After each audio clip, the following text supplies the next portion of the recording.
जय हिंद दोस्तों। आप सभी का अपने चैनल K95 एग्जाम में स्वागत है। हमारा टॉपिक चल रहा था दोस्तों, भारतीय संविधान से संबंधित महत्वपूर्ण लेक्चर चल रहे थे जो बेहद ही महत्वपूर्ण है UP triple S C PET exam 2023 के एग्जाम के पॉइंट ऑफ व्यू से। आज का क्लास होगा दोस्तों नौवां, आज का लेक्चर होगा दोस्तों नौवां, जो बेहद ही महत्वपूर्ण होगा UP triple S C PET exam के पॉइंट ऑफ व्यू से। इसके पिछले वाले लेक्चर में हमने कंप्लीट किए थे दोस्तों संविधान के टॉपिक में जिला प्रशासन, स्थानीय निकाय तथा पंचायती राज संबंध, ये तथ्य हमने कंप्लीट किए हैं दो इसके पिछले वाले लेक्चर में। आज की इसी लेक्चर में हम उसी से जो टॉपिक है वहाँ से जो लेक्चर कंप्लीट हुए थे, जो तथ्य वहाँ से छूटे थे, उसके आगे के तथ्यों को हम आज के इस लेक्चर में कंप्लीट करेंगे। तो आप सभी मित्र वीडियो के लास्ट तक बने रहेंगे, लेक्चर महत्वपूर्ण होगा आज का ये। आइए स्टार्ट करते हैं आज के इस लेक्चर में महत्वपूर्ण तथ्यों को कवर करते हैं। तो स्टार्ट करते हैं आज के लेक्चर को। आइए पहला तथ्य देखते हैं दोस्तों, भारतीय संविधान की 8वीं अनुसूची का संबंध किससे संबंधित है दोस्तों? तो भाषाओं से संबंधित है। यह प्रश्न बार बार एग्जाम में पूछा गया, तो इसे 60 नोट्स में मेंशन कर लीजिए। एंड आपका अगला तथ्य बनेगा अनुच्छेद 248 के तहत या अधीन अवशिष्ट शक्तियां संघ के पास निहित है या संघ के पास हैं। ईटानगर एंड गुवाहाटी, अगरतला, गंगटोक में से गुवाहाटी किसी राज्य की राजधानी नहीं है। आप लोग समझते रहेंगे। आज का यह क्लास 9 है जो बेहद ही महत्वपूर्ण है। बोडो, डोगरी, संथाली तथा अंग्रेजी में से संविधान की 8वीं अनुसूची में अंग्रेजी भाषा सूचीबद्ध नहीं है। यह भी तथ्य महत्वपूर्ण है, इसे भी आप लोग 60 नोट्स में मेंशन कर लीजिए ताकि 60 एग्जाम टाइम आपका बेहतर रिवीजन हो सके दोस्तों। तो आप लोग सभी चीज़ें वीडियो के लास्ट तक बने रहेंगे। आइए स्टार्ट करते हैं आगे। अगला तथ्य बनेगा दोस्तों, अगला तथ्य ये रहा आपके सामने, जन स्वास्थ्य राज्य सूची का विषय है, तो इसे भी आप लोग नोट कर लेंगे क्योंकि क्वेश्चन इस तरीके के बने हुए हैं। जन स्वास्थ्य राज्य सूची का विषय है, यह संघ सूची में शामिल नहीं है। कौन? आपका जन स्वास्थ्य। एंड सरकारी क्रियाकलापों को चलाने के लिए केंद्रीय सरकार द्वारा करों एवं अन्य प्रकार की प्राप्तियों से जुटाया गया सभी राजस्व भारत की संचित निधि में जमा किया जाता है। ठीक है, आइए आगे बढ़ते हैं। समिति से कुछ तथ्य हैं, आइए इसे भी समझते हैं। चलैया समिति ने वित्तीय क्षेत्रों में सुधार हेतु जांच की तथा अपना सुझाव दिया। चलैया समिति किससे संबंधित है दोस्तों? तो वित्तीय क्षेत्रों में सुधार हेतु जांच की संबंधित। तो ये तथ्य महत्वपूर्ण, इसे नोट कर लीजिए। समिति से एक प्रश्न एग्जाम में बनता है, चाहे एग्जाम आपका यूपी ट्रिपल एस सी पेट हो या यूपी ट्रिपल एस सी पेट हो दोस्तों, या कह सकते हैं आपका कोई भी एग्जाम हो, या यूपी पुलिस, आर एंड अन्य एग्जाम दोस्तों। प्रधानमंत्री राष्ट्रीय Ekta Parishad, national integration council आप अध्यक्ष होता है, किसका? तो होता भी है राष्ट्रीय एकता परिषद का अध्यक्ष होता है। कौन? आपका प्रधानमंत्री। ये भी महत्वपूर्ण तथ्य है। प्राक्कलन समिति में लोकसभा के 30 सदस्य, यह प्रश्न बार बार एग्जाम में पूछा गया प्राक्कलन समिति से। प्राक्कलन जो समिति होती है दोस्तों लोकसभा के, इसमें 30 सदस्य होते हैं एंड इसमें राज्यसभा के सदस्य शामिल नहीं होते। किसमें? प्राक्कलन समिति में। इस चीज़ को समझते हुए पूरा सदस्य इसमें लोकसभा के ही होते हैं। आएंगे आगे। तथ्य महत्वपूर्ण, जो तथ्य मेरे द्वारा स्टार्ट कराए चले जा रहे हैं दोस्तों, उसे आप लोग 60 नोट्स में मेंशन करते चलेंगे ताकि एग्जाम टाइम आपका बेहतर रिवीजन होता रहे। एंड जो मित्र नए हैं चैनल पर दोस्तों, चैनल को एक बार चैनल पर जाकर एक बार वीडियो को जरूर विजिट करिए। अगर वीडियो अच्छा हो तो चैनल को जरूर सब्सक्राइब कर लेंगे K95 एग्जाम को। एंड इस प्रकार के महत्व वीडियो पाने के लिए चैनल को जरूर सब्सक्राइब कर लेंगे एंड बेल आइकन को अवश्य ऑन कर देंगे ताकि नई वीडियो का नोटिफिकेशन आपके पास पहुंचता रहे। एंड लाइक शेयर जरूर कर दीजिए और कमेंट करके जरूर बताएंगे दोस्तों आज के लेक्चर कैसा रहा। एंड कोई भी और सुझाव देना चाहते हैं तो इसको लिए आप लोग कमेंट बॉक्स में कर सकते हैं कमेंट। एंड लेक्चर कैसा रहा जरूर बताएंगे। आप अखिल भारतीय सेवाओं का सृजन सांसद द्वारा किया जाता है, किसका? अखिल भारतीय सेवाओं का सृजन संसद द्वारा किया जाता है। प्रधानमंत्री, वित्त मंत्री और वाणिज्य मंत्री में से कोई योजना आयोग का उपसभापति नहीं होता है। इसका एक पूर्णकालिक उपाध्यक्ष होता है, केवल इसका एक पूर्णकालिक उपाध्यक्ष होता है जिसे कैबिनेट मंत्री का दर्जा प्राप्त होता है। ये भी तथ्य समझते हुए चलेंगे, कुछ कॉन्सेप्चुअल है इसमें। वर्तमान में भारत में राष्ट्रीय मानवाधिकार आयोग के अध्यक्ष कौन है दोस्तों? राष्ट्रीय मानवाधिकार आयोग के अध्यक्ष न्यायमूर्ति अरुण कुमार मिश्र हैं। ठीक है, आइए आगे बढ़ेंगे। अगला तथ्य बनेगा दोस्तों UP triple S C PET exam के पॉइंट ऑफ व्यू से, ग्राम सहकारी समिति पंचायती राज संगठन का घटक नहीं है। भारतीय संविधान का अनुच्छेद 340 पिछड़े वर्ग के आयोग से संबंधित है। यह तथ्य इंपॉर्टेंट है, इसे आप लोग वेरी इंपॉर्टेंट कर लीजिए क्योंकि क्वेश्चन एग्जाम में बना हुआ है। जो आर्टिकल 340 है किससे संबंधित है दोस्तों? तो पिछड़े वर्ग के आयोग से संबंधित है। इसलिए इससे पहले वाली जो लेक्चर यानी इससे पिछली लेक्चर जो अपलोड किया गया था चैनल पर दोस्तों, वो था आपसे किससे? वो था आपका जिला प्रशासन, स्थानीय निकाय तथा पंचायती राज से। ठीक है, वो टॉपिक बेहद ही महत्वपूर्ण था, तो उसे आप लोग जरूर देखिए। उसी के आगे से जो लेक्चर छूटा हुआ था, जो तथ्य महत्वपूर्ण छूटे थे, आज के इस लेक्चर में कंप्लीट कर दिए जाएंगे। आज का लेक्चर होगा क्लास 9, तो बिल्कुल आप लोग वीडियो क्लास तक बने रहेंगे। आइए, ज़्यादा से ज़्यादा कमेंट एंड शेयर जरूर करें अपनी वीडियो के ग्रुप में, अपने मित्रों के ग्रुप में, ताकि सभी मित्र चैनल के माध्यम से जुड़ सकें। राष्ट्रीय सलाहकार परिषद एक संविधानोत्तर प्राधिकार है, तो इसको भी आप लोग नोट कर लेंगे, तथ्य महत्वपूर्ण है। जो राष्ट्रीय सलाहकार परिषद है एक संविधानोत्तर प्राधिकार है। भारतीय चुनाव आयोग एक संवैधानिक निकाय है, इसे भी महत्वपूर्ण है, इसको भी आप लोग नोट कर लीजिए। भारतीय जो चुनाव आयोग है एक संवैधानिक निकाय है, बॉडी है। ठीक है, सच्चर समिति का संबंध किससे है, तो इसे आप लोग समझते रहेंगे। सच्चर समिति का संबंध भारतीय मुसलमानों की सामाजिक, आर्थिक एवं शैक्षणिक स्थिति से उनके साथ धार्मिक भाषाई एंड आपका और सांस्कृतिक आधार पर भेदभाव को दूर किए जाने से है। कौन? आपका सच्चर समिति का संबंध है। ठीक है, संघ लोक सेवा आयोग एक संवैधानिक निकाय है। जितने भी इस तरीके के प्रश्न आ रहे हैं दोस्तों, जैसे संवैधानिक निकाय कौन कौन से हैं, जल्दी दोस्तों इस पर एक फुल टॉपिक आपके पास लाया जाएगा, ताकि कौन से संवैधानिक निकाय है, कौन असंवैधानिक निकाय है, सभी को आप लोग कंपेरिजन रूप में पढ़ाया जाएगा। तो यहाँ पे जितने हैं तो इसे भी आप लोग शॉर्ट नोट्स में मेंशन करते चलेंगे। संघ लोक सेवा आयोग एक संवैधानिक निकाय है। लोक सेवा समिति के चेयरमैन कौन है दोस्तों? लोक लेखा समिति के चेयरमैन लोकसभा के अध्यक्ष नियुक्त करता है। कौन? लोकसभा अध्यक्ष नियुक्त करता है। ठीक है, आइए आगे बढ़ेंगे। अगला तथ्य क्या है? अगला तथ्य देखेंगे, सभी टॉपिक यूपी टेपलसीपेट एग्जाम के पॉइंट ऑफ व्यू से सिलेबस के अकॉर्डिंग सभी सब्जेक्ट को तैयारी कराई जा रही है K95 एग्जाम के माध्यम से। एक बार आप सभी मित्र जरूर चैनल को विजिट करें और वीडियो को जरूर देखें, और वीडियो अच्छा लगे तो चैनल को जरूर सब्सक्राइब कर लें K95 एग्जाम को दोस्तों। और प्रैक्टिस सेट को भी स्टार्ट कर दिया गया है टॉपिक वाइज, मतलब सिलेबस के अकॉर्डिंग जो टॉपिक दिए गए हैं, सिलेबस में मेंशन किए गए हैं, उसी को उसका लेक्चर कंप्लीट कराने के बाद दोस्तों उस पर महत्वपूर्ण प्रश्नों की श्रृंखला कराई जा रही है। हिस्ट्री एंड पॉलिटी का इस समय स्टार्ट कर दिया गया, जल्द ज्योग्राफी का भी स्टार्ट होने वाला है। तो आप लोग बिल्कुल चैनल पर बने रहिए, निश्चित रूप से तैयारी करते रहिए, सभी चीज़ों को कंप्लीट कराया जाएगा K95 एग्जाम के माध्यम से। भारत में पंचवर्षीय योजना की जो अवधारणा थी, जवाहरलाल नेहरू ने इसे आरंभ की थी। पंचवर्षीय योजना की जो अवधारणा थी, इस तरीके के प्रश्न एग्जाम में बनते हैं। ठीक है, तो आइए आगे बढ़ेंगे, अगले क्वेश्चन की तरफ बढ़ेंगे। बलवंत राय मेहता समिति वर्ष 1957 में ग्रामीण स्थानीय प्रशासन यानी पंचायत राज को त्रिस्तरीय करने का सुझाव दिया था। तो ये तथ्य अति महत्वपूर्ण होगा, चाहे आपका यूपी टेपलसीपेट एग्जाम हो या अदर एग्जाम हो या अन्य एग्जाम हो, सभी एग्जाम के पॉइंट ऑफ व्यू से यह तथ्य महत्वपूर्ण है। एंड लेक्चर तो बेहद ही महत्वपूर्ण होगा, क्योंकि सभी एग्जाम में आपका महत्वपूर्ण भूमिका निभाएगा। अशोक मेहता समिति ने वर्ष 1977 में, बलवंत राय मेहता समिति 1957 में, सन याद करके रहिएगा, क्वेश्चन पूछा गया है। बलवंत राय मेहता समिति सन 1957 में, अशोक मेहता समिति 1977 में, अन्य जो समितियां हैं सबका सन पूछा गया है मिलान के रूप में। 1977 में ग्रामीण स्थानीय प्रशासन को 2 स्तरीय करने का सुझाव किसने दिया था? तो अशोक मेहता समिति, त्रिस्तरीय बलवंत राय मेहता ने दिया था।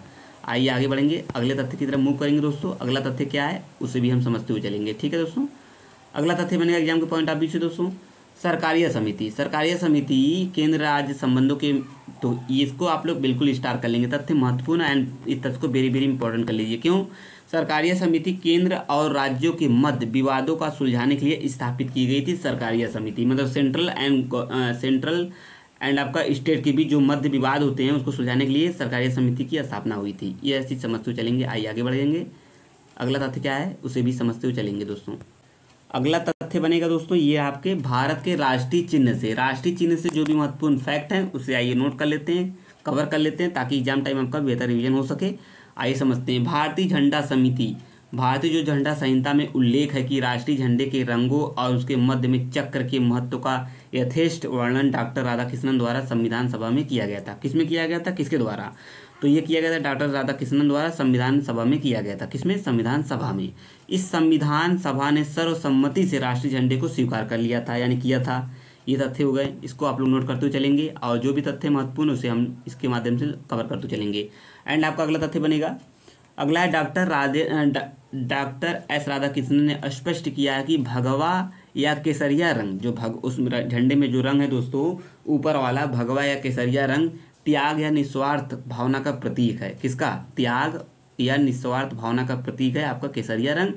और हमारे झंडे के मध्य में सफ़ेद रंग दिया गया है, सभी दोस्तों पता होगा सफ़ेद रंग है हमें जो ये संबंधित है किससे, ये सच्चाई के पथ पर चलने चलने और अच्छे आचरण की प्रेरणा देता है आपका सफ़ेद रंग।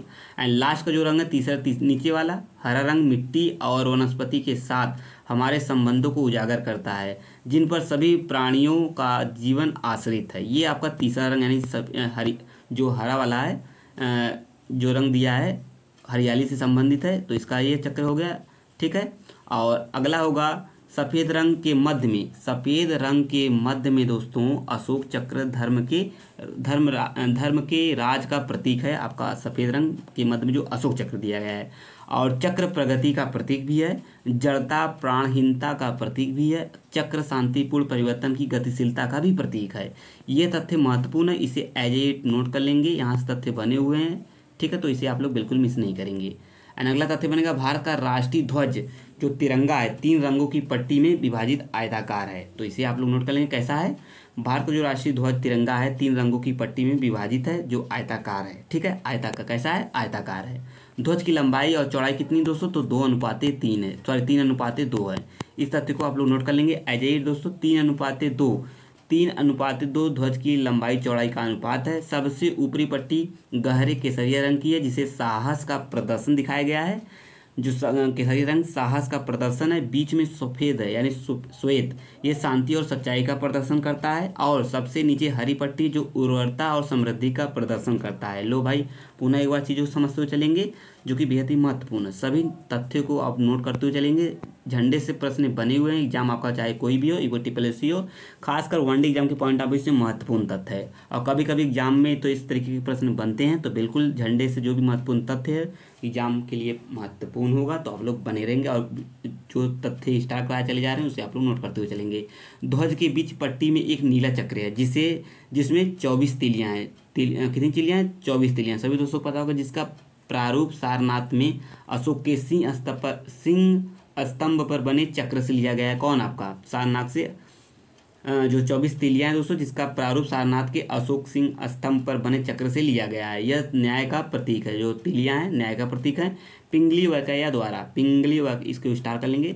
पिंगली वेंकैया द्वारा भारतीय राष्ट्रीय ध्वज का तैयार किया गया था। राष्ट्रीय ध्वज किसके द्वारा तैयार किया गया था, तो पिंगली वेंकैया के माध्यम से प्रश्न बना हुआ है। आप कोई भी एग्जाम का पेपर सेट उठा कर देखेंगे तो यह प्रश्न आपको मिलेगा वहाँ पे। अगला तथ्य बनेगा संविधान सभा द्वारा 22 जुलाई 1947 को 22 जुलाई 1947 को राष्ट्रीय ध्वज का वर्तमान स्वरूप स्वीकृत किया गया था। कब, 22 जुलाई 1947 को। यह तथ्य महत्वपूर्ण है, स्टार कर लेंगे। भारत का राज्य चिन्ह सारनाथ स्थित अशोक के सिंह स्तंभ की अनुकृति है। कौन, आपका भैया, ये सारनाथ स्थित जो अशोक के सिंह स्तंभ की अनुकृति है, कुछ भारत का राज्य चिन्ह है। भारत सरकार द्वारा इसे 26 जनवरी 1950 को अपनाया गया था। महत्वपूर्ण तथ्य है, तो इसे आप लोग नोट कर लेंगे शॉर्ट नोट्स में, ताकि एग्जाम टाइम आपका बेहतर रिवीजन हो सके। लेक्चर कैसा रहा, इसमें कुछ महत्वपूर्ण तथ्य आप लोग जैसा देख रहे हैं इसे आप लोग नोट कर लीजिए। इसमें भी संपूर्ण लेक्चर तो आपके माध्यम के 95 एग्जाम के माध्यम से प्रोवाइड कराया जा रहा है आपके पास यूट्यूब पर लेक्चर पड़ा रहेगा। आप चाहे जब देख सकते हैं, कई बार देख सकते हैं, परंतु जो तथ्य इसमें से महत्वपूर्ण स्टार कराए चले जा रहे हैं तो इसे आप लोग शॉर्ट नोट्स में मेंशन कर लेंगे। यही आपका महत्वपूर्ण भूमिका निभाएगा एग्जाम टाइम। तो बिल्कुल आप लोग इतना भी पढ़कर चले जाते हैं एग्जाम देने तो आपका अच्छा खासा नंबर आएगा एग्जाम में। तो आइए आगे बढ़ेंगे, अगले तथ्य की तरफ मूव करेंगे दोस्तों। अगला तथ्य बनेगा दोस्तों, अगला तथ्य है इस पर नीचे देवनागरी लिपि में सत्यमेव जयते लिखा है। तो इसे भी नोट कर लेंगे। इस पर जिस पर देवनागरी लिपि में सत्यमेव जयते लिखा है, जो मुंडोपनिषद से लिया गया। कहाँ से लिया गया है, मुंडोपनिषद से। भारत का राष्ट्रगान जन गण मन 24 जनवरी 1950 को। इसको तो एज ए स्टार कर लीजिए, बार बार प्रश्न ये क्वेश्चन एग्जाम में बना हुआ है।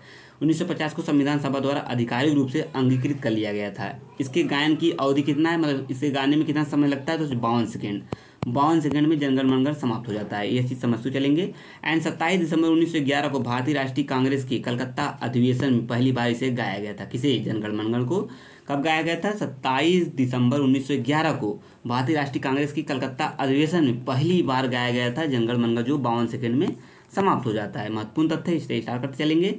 यह रविन्द्रनाथ टैगोर द्वारा रचित गीतांजलि से लिया गया है। आपका महत्वपूर्ण तथ्य इसे स्टार करते चलेंगे। एंड अगेन महत्वपूर्ण तथ्य क्या है, आइए आगे बढ़ेंगे। अगला तथ्य है वंदे मातरम वर्ष 1950 में भारत के राष्ट्रीय गीत के रूप में अंगीकृत किया गया था? कौन आपका वंदे मातरम 1950 में भारत के राष्ट्रीय गीत के रूप में अंगीकृत किया गया था? महत्वपूर्ण तथ्य स्टार कर लेंगे।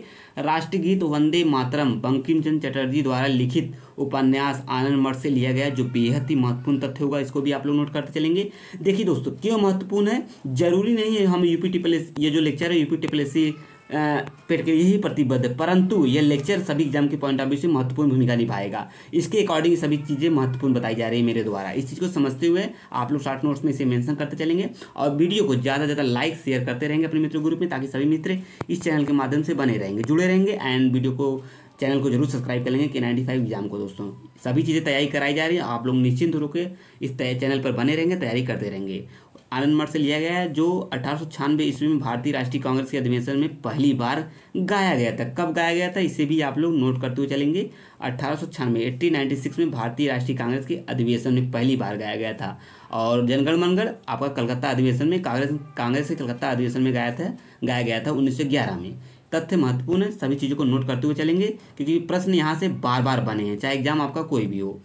भारत का राष्ट्रीय कैलेंडर जो है, भारत के इससे भी स्टार करते चलेंगे। भारत का जो राष्ट्रीय कैलेंडर है दोस्तों, शक संवत पर आधारित है, शक संवत पर आधारित है। 22 मार्च 1957 को अपनाया गया। चैत्र माह से इसकी शुरुआत होती है और अंतिम माह फाल्गुन का होता है। इसे ग्रेगोरियन कैलेंडर के साथ अपनाया गया था। सामान्यतः चैत्र माह की शुरुआत 22 मार्च को, जबकि लीप वर्ष में 21 मार्च को होती है। महत्वपूर्ण तथ्य है, सभी को एज इट नोट कर लेंगे। तथ्य महत्वपूर्ण, वेरी इंपॉर्टेंट है। आइए आगे बढ़ेंगे, अगले तथ्य की तरफ मूव करेंगे। अगला तथ्य क्या है, आइए उसे समझते हैं।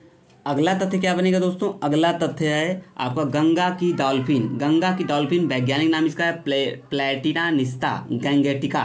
बेहद ही महत्वपूर्ण है, इसे आप क्यों नोट कर लेंगे, क्योंकि ये तथ्य एग्जाम में पूछा जा सकता है। जैसे आपका मानव का वैज्ञानिक नाम क्या है, होमो सैपियंस। मेढक का वैज्ञानिक नाम राना टिग्रिना। इस तरीके से इसको भी क्वेश्चन बन सकता है इस तरीके से। तो दोस्तों इसको आप लोग नोट कर लेंगे एज इट, ठीक है। आइए आगे बढ़ेंगे। अगला तथ्य बनेगा दोस्तों, को भारत के राष्ट्रीय जलीय जीव के रूप में स्वीकार किया गया था। तो तथ्य इसके लिए इंपॉर्टेंट हो जाता है। भारतीय मोर का इसका वैज्ञानिक नाम है पावोक्रिस्टोटस। तो ठीक है, इसको भी आप लोग नोट कर लीजिए। भारत के राष्ट्रीय पक्षी के रूप में स्वीकार किया गया था। किसे, मोर का वैज्ञानिक नाम नोट कर लेंगे एंड आपका गंगा डॉल्फिन का वैज्ञानिक नाम नोट कर लीजिए। दोनों एग्जाम के पॉइंट ऑफ व्यू से महत्वपूर्ण भूमिका निभाएगा।